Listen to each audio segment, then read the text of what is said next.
Kamareddy municipal పరిధిలోని 47వ వార్డులోని police station ప్రక్క గల్లీలో తీవ్ర నీటి ఎద్దడి సమస్యను స్థానిక వార్డు కౌన్సిలర్లు గెరిగంటి స్వప్న లక్ష్మీనారాయణ మున్సిపల్ చైర్పర్సన్ గడ్డం ఇందుప్రియ చంద్రశేఖర్ రెడ్డి దృష్టికి తీసుకెళ్లగా చైర్పర్సన్ వెంటనే బోర్ మోటార్ మంజూరు చేశారు.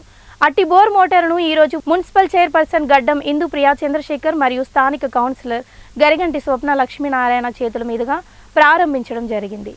ఈ కార్యక్రమంలో మున్సిపల్ కమిషనర్ సుజాత, పట్టణ సిఐ చంద్రశేఖర్ రెడ్డి, కౌన్సిలర్లు నజీరుద్దీన్, పిట్ల వేణుగోపాల్, పాత శివకృష్ణమూర్తి, పంపరి శ్రీనివాస్, పిడుగు మమత, ఎస్ఐలు శ్రీరామ్ తదితరులు పాల్గొన్నారు.